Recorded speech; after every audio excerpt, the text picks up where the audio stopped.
cup of tea before anyone else is awake, the particular song that finds you on exactly the wrong day, and then somehow makes it right.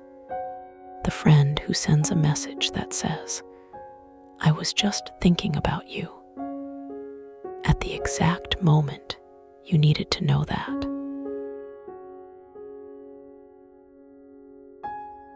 Hi, friends. Welcome back to English with Moon. The moon is small in the sky from where we stand. It fits in the palm of a hand.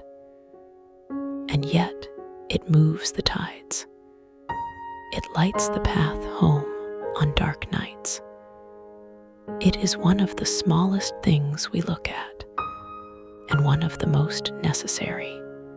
Tonight, I want to talk about the small things. We tend to overlook them. We wait for the breakthrough, the big change, the solution that fixes everything. But I've come to believe that most of the time, it is not the big things that save us. It is the small ones. Let's slow down and stay here for a while. Life has hard seasons, periods when nothing feels right, when the problem is too big to solve quickly, or the grief is too deep to move through fast, when what you need is not available yet, and what you have doesn't feel like enough. In those moments, we often wait. We wait for the thing that will make it better. The promotion, the relationship, the resolution, the one conversation that will change everything, or the one piece of news that will allow us to exhale. And sometimes those things come, but they take longer than we need them to. And in the waiting, in the meantime, days are still happening. Mornings still come. Life is still moving, whether we feel ready for it or not. And so we develop a habit, sometimes without noticing, of holding ourselves in suspension, of not quite being present, because we're waiting for the arrival of the thing that will make presence feel worth it. We half live until the thing comes. We save our attention for later. But here is what I've noticed. What actually gets us through those days, those long, suspended, in-between days, is not always what we expected. It is the neighbor who brings extra food because they cooked too much. The familiar smell of coffee first thing in the morning. The patch of sunlight on the floor at 2 in the afternoon. The dog who puts their head in your lap without being asked. These things are not solutions.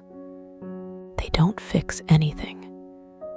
They don't resolve the grief or answer the question or change the situation.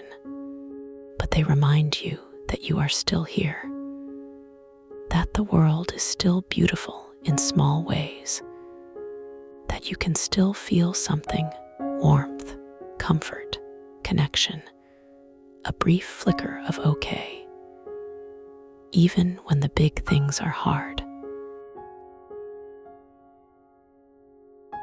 There is a phenomenon in psychology called hedonic adaptation. It means that we get used to things. Good things that once made us happy become ordinary. We stop noticing them. We take them for granted and move our attention to wanting the next thing. You can see this in big things. The new apartment that felt exciting for 3 months. Now, it's just where you live. The salary increase that felt like relief. Now, it's it's just your salary. The relationship milestone that felt like a rival, now it's just Tuesday. We adapt. The peak becomes the new baseline. This is one reason why big life events, the promotion, the achievement, the long-awaited change, don't make us as happy as we expect them to, for as long as we expect them to. But here is where it gets interesting. The same mechanism works differently with small things. Small things are often immune to adaptation. Not always, but often. The specific smell of a good coffee. The way a certain song catches you at a certain moment. A genuine laugh with someone you love. The unexpected warmth of sun on your face on a cold day. These things stay sharp. They don't dull in the same way the big things do. Partly because we don't seek them out, they arrive. We don't build our hopes around them, so we can't be disappointed. And partly because they are so brief that we don't have time to stop feeling them before they're gone. They stay small, and because they stay small, they stay real. There is research on this now. Psychologists have studied something they call micro-moments of positive emotion. Small, brief moments of warmth, connection, or pleasure. A smile from a stranger. A beautiful tree you notice on a walk you've taken 100 times. A sentence in a book that says exactly what you needed to hear. At the moment, you needed to hear it. These moments are tiny. They last seconds. They seem, from the outside, like nothing. But research shows that when we accumulate many of these small moments throughout a day, even on difficult days, they have a measurable effect on our well-being. They reduce stress hormones. They create moments of physiological calm. They remind the nervous system, again and again, that safety exists even in the middle of hard things. You don't need one big good thing. You need many small ones. And the beautiful thing about small things, the genuinely hopeful thing, is that they are available almost everywhere, almost always. Even on the worst days, there is almost always one. I want to tell you about a woman named Ruth. Ruth was going through the hardest year of her life. She had lost her mother in January, and then in April, she lost her job. And by summer, she was not sure who she was anymore. The structures that had held her, the roles that had defined her, both gone within 6 months. She said she felt like a house where the lights had all been turned off. She didn't know how to fix the big things. The grief wasn't something to fix. The job would take time. The sense of self, who you are without the person who knew you best, that was the hardest of all. But every day, she kept one small habit. Every morning, before she did anything else, she went to her kitchen and made tea. Not quickly, not while checking her phone. Slowly, deliberately, the way she had watched her mother make it for 40 years. She boiled the water. She chose the tea. She watched the color change in the cup. She put her hands around the warmth, and she said, "This is real. Right now, this is real. This warmth, this color, this morning." It didn't heal her grief.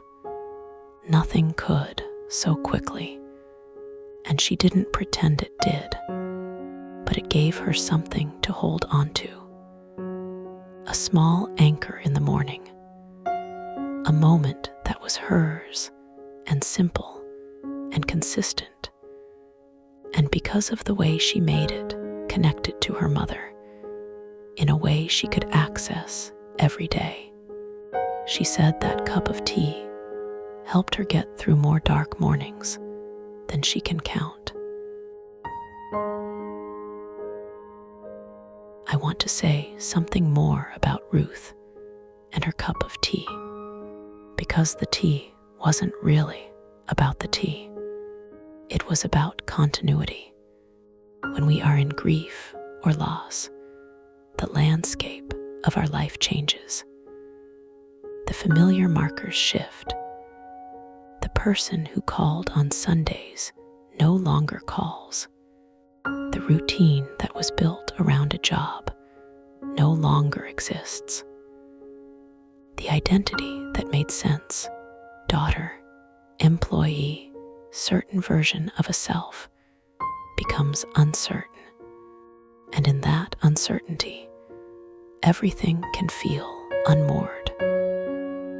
Like the ground has changed under our feet. A small, repeated act says, "This hasn't changed. This is still mine. I am still here. The water still boils. The color still changes. The warmth still fills my hands." It is a quiet insistence on continuity, and it does something the big things cannot do. It happens every morning. It doesn't require a good day to work. It doesn't need the grief to be over. It just requires you to boil the water and hold the cup. Ruth was also, without planning it, doing something for her nervous system. The smell of tea, the ritual of making it, the warmth, these activate the parasympathetic system, the part of the body that says, "You are safe. Right now, you are safe. Not forever, not in the big picture, just right now," which is, most days, the only thing we actually need the body to believe. Your small things, the ones that have been keeping you company through hard times, are doing more work than they appear to do. They are holding you, even when nothing else quite can. I want to ask you something. What are your small things? Not the big things you're hoping for, not the solutions you're waiting for. The small things that are already here, already yours, already available today. Maybe it's a particular song, or the way your city looks at dusk, or a conversation with a certain person that always leaves you feeling more like yourself, or the first bite of something you really love, or a book that makes you feel less alone in whatever it is you're carrying. Maybe it's something so small that you've never even named it as something good. The sound of rain on glass, a particular chair in your home where you always feel a little more settled, a habit so familiar you barely notice it until it's gone. Maybe it's this podcast on a quiet evening. I want to invite you to notice, not to manufacture gratitude. That can feel forced and hollow when things are hard, but just to look gently at what is already there. What small thing was good today? Even on a very hard day, almost always, there is one. I want to give you a practice, not a big one, a 5-minute one. Tonight, before you sleep, write down 3 small things, not achievements, not items you can check off a list. 3 small things that were good today. A sensation, a moment, a tiny pleasure. The way the evening light came through your window. A sentence you read, the temperature of the shower, a sound you noticed, the taste of something, a moment when you felt, briefly, less alone. 3 things, that is all. There is research behind this practice. It has been studied by positive psychologists for decades, and what they find consistently is that it changes something, not dramatically, not overnight. The hard things don't disappear, but over weeks, the habit of looking for small good things begins to train the mind to notice them in real time. Not just remember them at night, but catch them as they happen. The cup of tea becomes more of a cup of tea. The morning bird becomes more of a morning bird. You start to arrive more fully in the small moments because part of your mind has learned that they are worth arriving for. And the hard things become not smaller, but less alone, because they are surrounded in the same life by the small, beautiful things that were always there. This is not toxic positivity. This is not pretending the hard things don't exist. It is simply adding the small things to the equation, giving them their fair weight, and they weigh more than we usually let them. The small things that save us are not always predictable. Sometimes it is the thing you expected, the morning coffee, the favorite song. But sometimes it is something you didn't plan for. A stranger who holds the door with genuine warmth. A sentence in a book you almost didn't pick up. A cloud formation that is so strange and beautiful that you stop walking to look at it for 30 full seconds. These arrivals cannot be engineered, but they can be received, and receiving them requires a certain quality of attention. A willingness to be moved by things that are not dramatic, not particularly significant by the world's standards, not something you could easily explain to another person. It requires choosing, even briefly, to be a person who notices, not to post about it, not to catalog it, just to notice, to let it land, to let it do its small work. If you are in a hard season right now, I'm not going to tell you that everything happens for a reason, or that it will all be okay. I don't know your situation, and I don't want to say something hollow. What I want to say is this: you don't have to fix it all today. You just have to get through today. And to get through today, you don't need a miracle. You need the small things, the morning ritual, even when it's hard to start it. The one friend you can be honest with, even just a message, even just a few words. the walk that gets you out of your head for 20 minutes. The episode of something comforting that you've already seen, and that makes you feel, for a while, like someone understands. These are not distractions.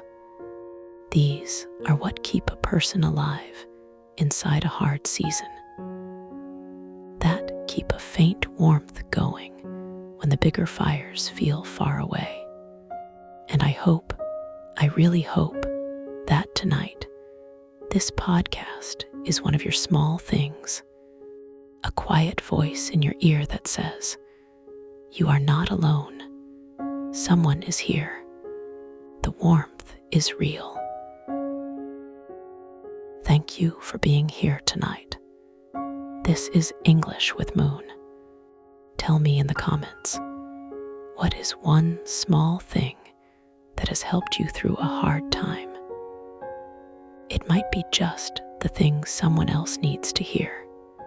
A new episode arrives soon. I'll see you in the next one. And until then, make the tea slowly. Hold the warmth. Let it be enough. Good night, friends.